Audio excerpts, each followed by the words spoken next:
Good morning, everyone. Well, this is a sad day for Nabil. He's retired today. He lost his self-steering system and was hand steering last night, and conditions were pretty tough, and in the end a bit of a struggle to get back to the Canaries. He had the option to come back there or head down to Cape Verde Islands, but he's carrying on, making progress, and he has officially retired from the GGR.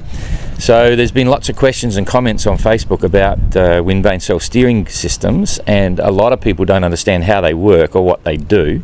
I've been sailing with Windvanes for 43 years. It's unbelievable to think. My first was a Navic system, a French system, back in 1973, and then since then I've been intimately involved with all of the different types. And I was, we ran a marine equipment business for 24 years, selling among other things Aries Windvanes. And so I'm going to give you a run through on how they basically work. First of all, there are two principles of the systems. They're all basically the same. They're one or the other. One is called a servo-pendulum system, and the other is called an auxiliary rudder system. And we've got Antoine's boat here at the moment. He's got a servo-pendulum system here. And then we've also got Kevin's boat down the end, which is an auxiliary rudder system. Now, I'll do this in two ways. First of all, I'll just show you here on the back of the boat. This is a Hydrovane windvane, okay, and it's just bolted onto the back of the boat. You can see it there, and it actually has a rudder in the water. So this is an auxiliary rudder system. There are no lines connected to the ship's wheel. If you look inside here, there's the ship's wheel there. It's completely independent. There's no ropes coming back to that wheel to control the boat, or if it was a tiller, there's no ropes to the tiller. This auxiliary rudder system basically steers the boat through that rudder in the water. That's the first thing that you've got to understand. The next thing is that the ship's rudder is then actually, once you engage the Hydrovane, you've got to actually lock the ship's wheel or tie up the ship's tiller, because the ship's rudder is not being used anymore. I'll just climb up here now and might get Jane to help with this, although I might be able to do it. I'll just try it single-handed here. Now the other part is that there are two parts to every Windvane self-steering gear. The first one is the Windvane itself. That's this thing here. That's what we call a flip-flop Windvane. You can see it's got a lead counterbalance here. This lead weight here counterbalances the weight of the vane at the top. So when there's no wind, it'll just stand vertical like that. Okay, and so when it's vertical, it's just doing nothing. So I'll hold that vertical, and if I can get this down here, you can see the rudder now is in line with the boat. Okay, this with the vane vertical. Now if I flop the vane down one way or the other, see the rudder's turning a little bit? You can see the rudder is actually turning to starboard or to port. Now that means that the rudder is steering the boat like normal. So if you want to go one way, or the other way, that rudder connected directly to this flip-flop vane here, when I'm flipping it from one side to the other like that, it's actually turning the rudder itself at the back of the boat, and that's what's steering the boat. Now you'll see here, the next thing that I want to show you is, well, how does the flip-flop vane effectively control the direction of the boat? If this was an electric autopilot, I think most people would understand that you have the ability to dial up an electronic course with your electric autopilot. You'd set the compass up and you say, I want to steer north. So when the boat, I'll just get around here, when the boat is then steering north, if the boat gets knocked off course and it falls down to port, which means it's gone a little bit to the west, the compass senses that, and through a series of electric motors it pulls it back on course. If it goes to the other side of north, over to the eastern side, then the compass will sense that change in direction and the electric motors will pull it back on course. Well, what you do here with the Windvane, you'll see now I'm sitting at the back of the boat. This Windvane is set up for a breeze that's coming across from this way, from this direction. Okay, so if the wind was on the port beam, I can change the direction of this Windvane, the bit at the top, by moving this little collar here. I don't know whether you can see that. I'm changing the wheel here, and if you watch this this wind vane, it's now moving around. As I'm changing the wheel, you'll see it's now starting to point in line with the boat. So the next thing to remember about this wind vane is that there is, like the wing of a plane, there is a leading edge and a trailing edge, and you can tell that very quickly because this is slightly off center. It's not in the middle, it's off center. So this side with the Hydrovane on it is actually the leading edge, so the wind is coming down this way. All right, and so now if you can see, it's leaning over a little bit because the wind has blown it over. Remember, it's got the counterbalance. But if the wind was coming from the stern of the boat now, and I'll try and just remember I'm looking over the transom here, if the wind was coming straight down this way, that would hold up vertically, the rudder in the water would be fore and aft, and the boat would stay on its course. Then if the bow of the boat now dropped down to starboard, the wind would hit this side of the vane, where my thumb is, and it would push the vane down, okay? Because if it goes to starboard, this whole vane here would turn around with the boat. The wind would hit this opposite side of the vane, this side, and it would push it down that way. If the boat comes back on course, it'll then hold up again. If the boat then pulls away to port, so the wind is now, to starboard, the wind is now hitting on the port side of the boat, which is this side, it'll blow it over the opposite way. Okay, so that's, instead of using a compass, on an electric autopilot, this is sensing whether the boat is moving off course to port or to starboard by a flip or a flop. Okay, and remember that when this goes back and forwards, flipping and flopping, depending on which way you do it, this rudder in the water here is actually a flip versus a flop. It's turning one way or the other. So what you need to do then to get on course with your wind vane is simply adjust the direction of the wind vane to the course you want to sail. So again, if you're turning this knob here, if I want to sail on a port tack with the wind on the port side of the boat, and I want to sail a straight course, remember this is the leading edge of the vane, and I'm looking over the transom, I would just simply turn this control knob here. I'd turn it around and around, and you'll see the vane is now slowly moving around, and that's now at 90 degrees to the boat. So if the wind was now coming straight across this way along the port side of the boat, the vane would go straight up vertical like that. So it's now standing in the air. The rudder would be in line with the boat and it's steering a straight course. And if the boat moves off course, port or starboard, this is going to flip or flop one way or the other, and that will then change the direction of the rudder in the water one way or the other and steer the boat. So that's basically how an auxiliary steering system works. Here you'll see how you've got a control line. So instead of having to come up the back to turn this control knob here to adjust the direction of the wind vane, you can actually use these ropes here in exactly the same way. It's like a worm drive, so you can do that from down in the safety of the cockpit. That's okay. The next thing to look at is this set of linkages here on the Hydrovane. This is quite a cool system. It allows you to vary you've got a few adjusters here which allows you to vary the ratio that the wind vane moves the rudder in the water. It's like putting it up into gears, like your first gear, second gear, third gear, and so on. That's a pretty cool arrangement because it adjusts the sensitivity. And the other one is you've got an emergency steering system, so you can actually steer the boat. This is actually like a tiller on a boat. You can actually steer, you can put a pipe on that little arm there, and it's directly connecting to the rudder in the water. So you've got an emergency steering system.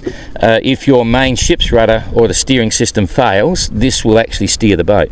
So the beauty of an auxiliary rudder type wind vane is you have an automatic emergency rudder in the water, and you have a wind vane system which is completely independent of the ship's rudder. You literally tie the helm up or lock the ship's wheel, and it's all happening independently on the back. So there's nothing to go wrong with these ones. You just bolt them on the back and you don't have to do anything really. They just steer the boat for you. Another interesting point about that is that you can actually, if you can imagine a trim tab, now if you want to power the boat up and sail it fast, you've got to put the boat sometimes out of trim. So it means you've got the mainsail maybe overpowering the boat. I'll just pass this over to Jane and she can film this while I explain it. You hang on to that and show it on me. So if you are being a Jean-Luc in the world, he might want to have more mainsail than headsail, and it puts a bit of a load on the boat, and you're not sure. You've got to put some helm in, or he's got a tiller, so you've got to hold the tiller up a little bit to make the boat steer in a straight course.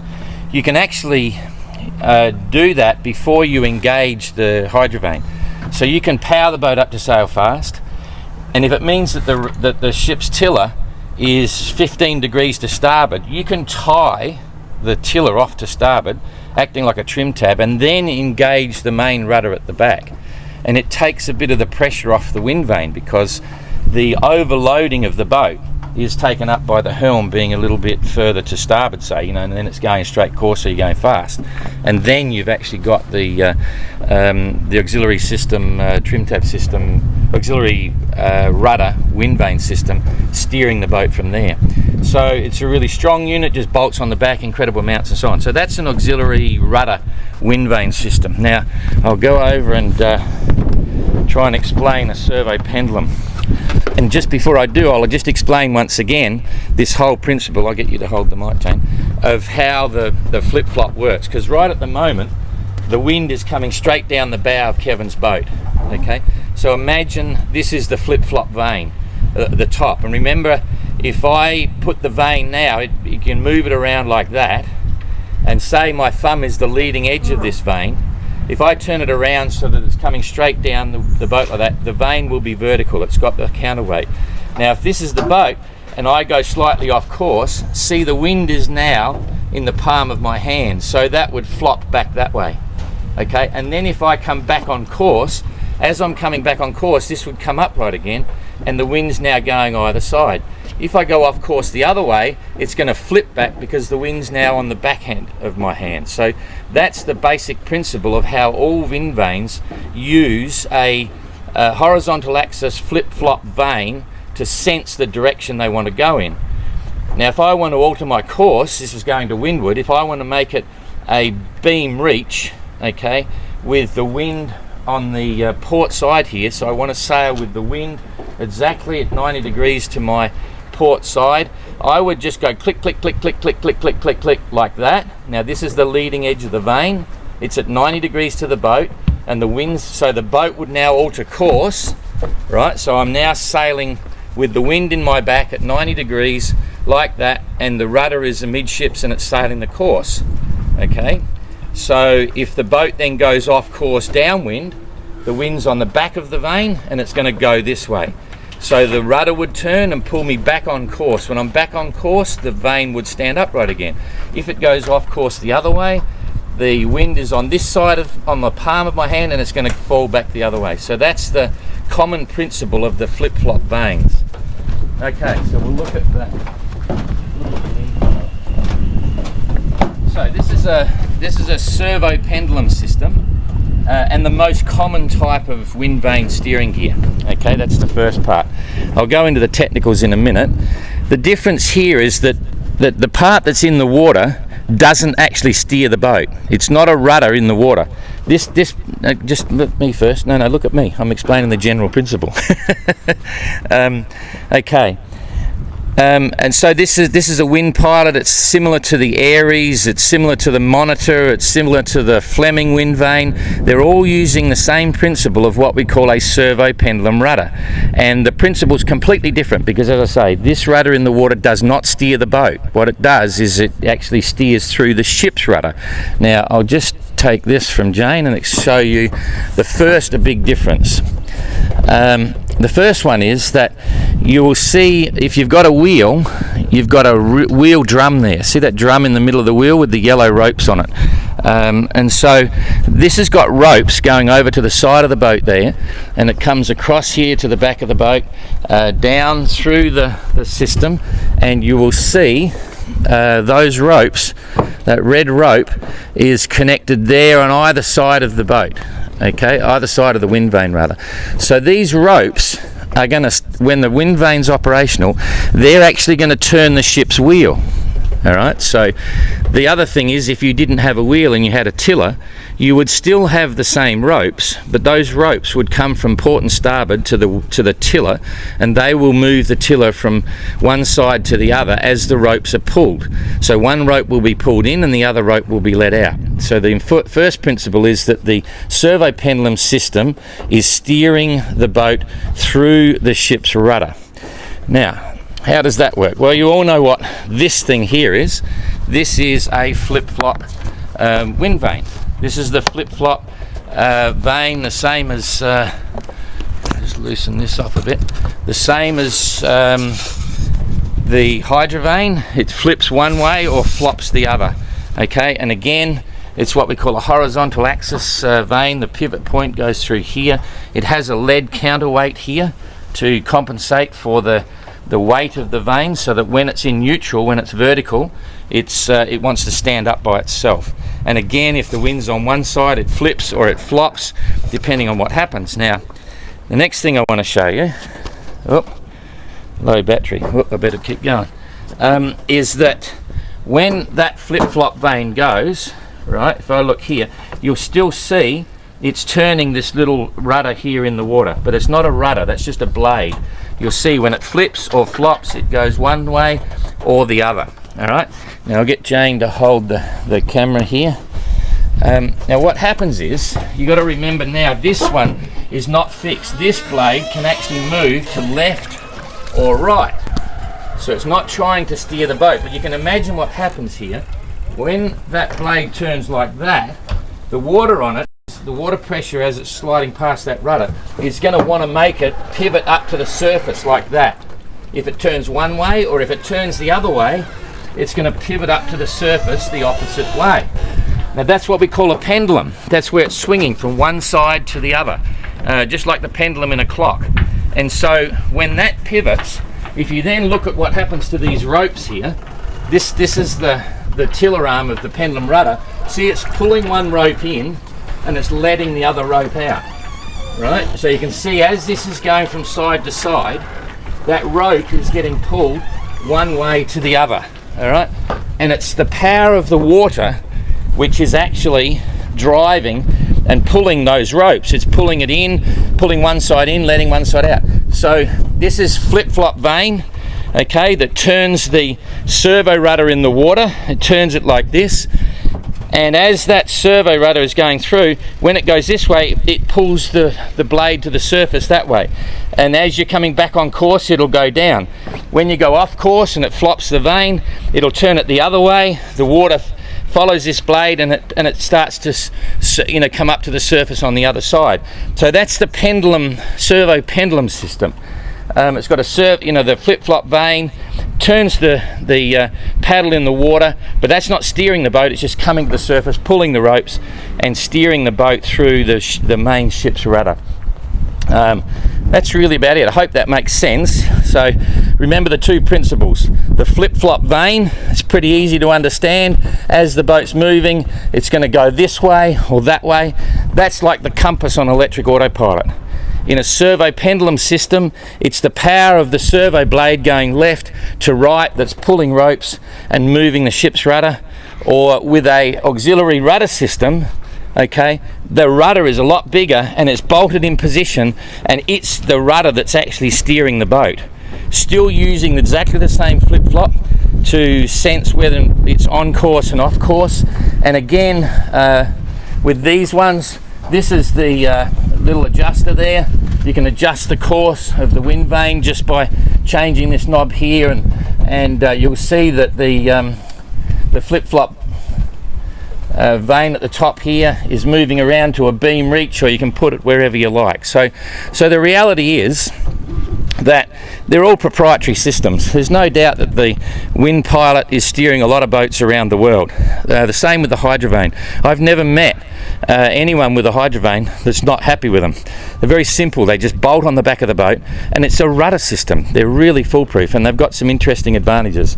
The servo-pendulum systems like the Aries and like the Monitor and like the Wind Pilot, they're okay. They use a common principle, but there is a little bit of setup on all vanes, and when you're racing and you push the boat and get it out of balance and all that sort of stuff, it's all a challenge. Thanks.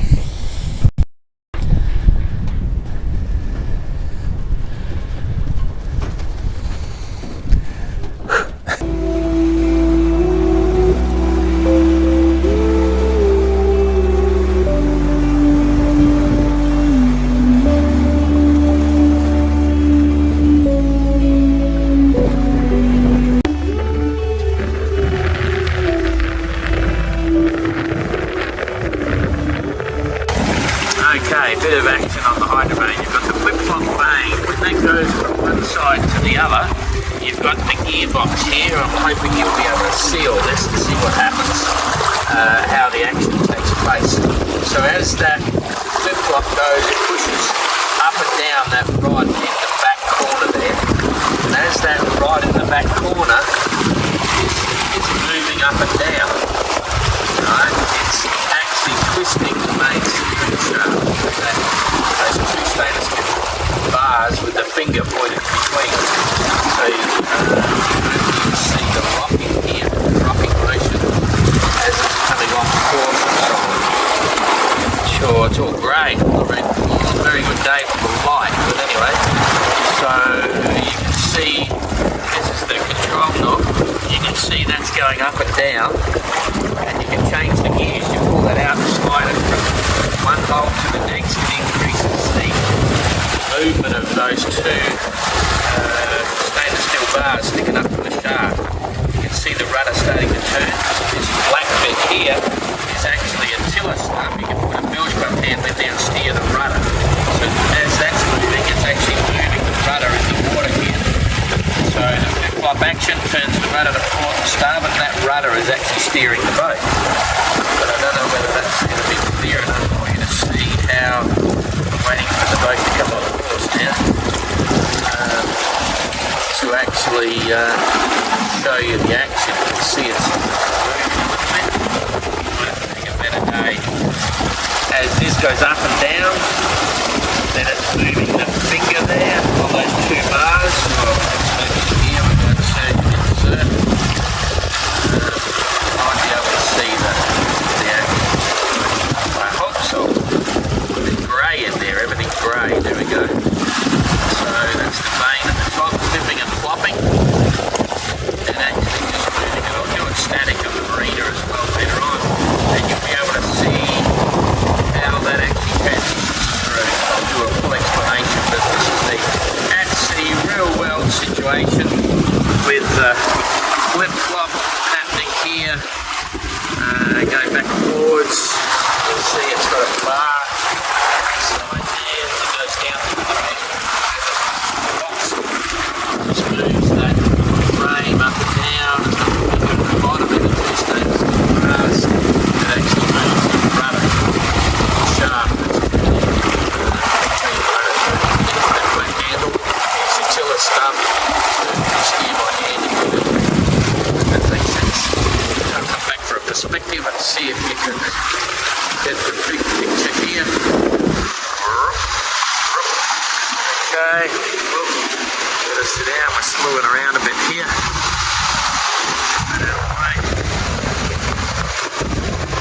So hopefully you can see what's going on there.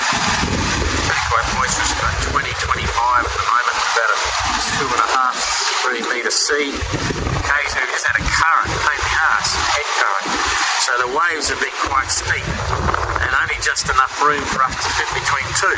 We're 43 feet, they're probably about 20 metres apart when we had that head current. So, because there was wind against tide, you might say. Anyway, that's a bit of a feel, but I'll do it on the Marina and try and explain it a bit better. Okay, so Jane, if you get down here, we can go through the, this is a one-shot edit, this one. We're not a YouTube channel, although, geez, we were talking about that over dinner last night. Some of the YouTubers are getting 250 grand a month when they got millions of subscribers. So, first of all, this is pretty simple stuff. You know, this is the flip-flop vane. Just go to the long shot. Just go. Don't have to go close up. This has got the vane on it. We've taken it off, stored it away. You can see that's very simple. It's just pushing this rod up and down. Okay, so that's the first principle to understand. And you're course changing with this rope here. You can see the angle is moving around. This is a remote control rope that moves the wind vane into the wind. This is the leading edge. So when you're on course, the vane's vertical. As soon as you go off course, it'll flop or it'll flip, and that chases the up or the down rod there. Okay, so now we go down to this little, I call it the gearbox. So when I go flip and flop, see, this is a seesaw action. It's just going up or down like a seesaw. It's on a horizontal axis. Very simple, nothing complicated at all. Now look underneath here, you can see a dick sticking down. See this dick sticking down? That's connected to the seesaw here. This dick sticking down there, and it's got a little rotating component on that, and it's jammed in between these two bars. So as you get the flip-flop and then the seesaw, it's transferring the action to twist these bars here. No, watch this, watch the gearbox. Can you see that? You can't see it. Come around here. You got to face it that way. Right, you can see that dick moving the stainless steel rods left and right. Now, this is actually the tiller, if you want. Imagine the rudder is connected to that rudder shaft. You can see that pin just moving left or right. That's the thwartships, but the rudder would be fore and aft. So you've gone all the way through the system, and you simply got a flip-flop at the top, a seesaw on the arm here, the dick hanging down, moving the two stainless steel bits, and you've got quite a solid deflection there. Right, now, Jane, if you come back to film this here, I can change gears.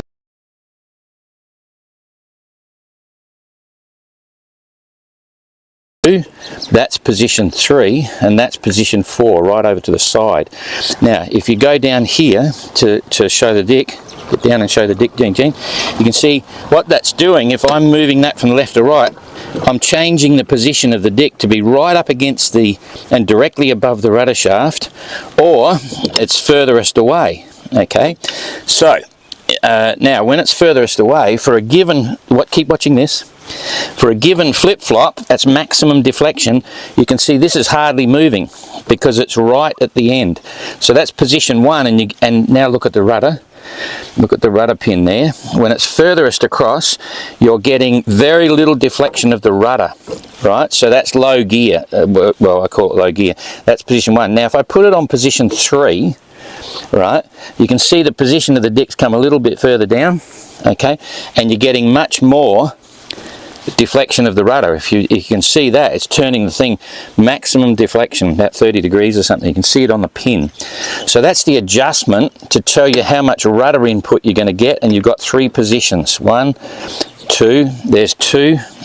In fact, if you watch the pin there now, I'll put it at once again. This is the least amount of movement. That's the only movement you get there. That's position 1. Put it on position 2, there's a little bit more movement. Put it on position 3, there's quite a bit of movement, a lot of rudder movement. And if I go right over to 4, I can't even flip-flop because it's really, it's basically doing nothing. And so you've got completely freewheeling rudder here, because you can see the dick's right in and it's directly above the rudder shaft. So that's just pivoting around the rudder shaft, so you can now steer by hand. Okay, I hope that makes sense. So so that's the simple principle of the steering of the boat through the rudder. So effectively what it means is it's the surface area of the wind vane. The wind blowing it over actually turns the rudder. There's no gearing per se, you know, it's just a simple process. As soon as you go off course, it's a flip or a flop, and that steers the rudder. So that should explain how it all works. We're about to pack this up now. We've got the rudder off, and some time ago, because when we were motoring, we had a bit of cavitation on the rudder with the thrust of the engine. So anyway, while we're on that, the engine on here is just stunning. It's the Volvo engine, 45 horsepower. We were running at 1500 revs when we were sort of going with very little wind in the last few days, running 2 litres an hour. In fact, that was even over that. My calculations were we got 12 hours from 20 litres of fuel, which is crazy because we had 20 litre drums we were putting in. So yeah, it's been a cool trip. We're now going back to France, and the Vendée Globe's village is about to open, and a few bits and pieces. Then we're getting ready for the mini globe race, and that's coming here. Going to be a big stop over here at Buda Marina with the mini globe, so watch out for that. That's it. I don't think I can need to say anything else. Anything you want to say, Jane? Nope. Okay. All right. So see you later. Bye bye.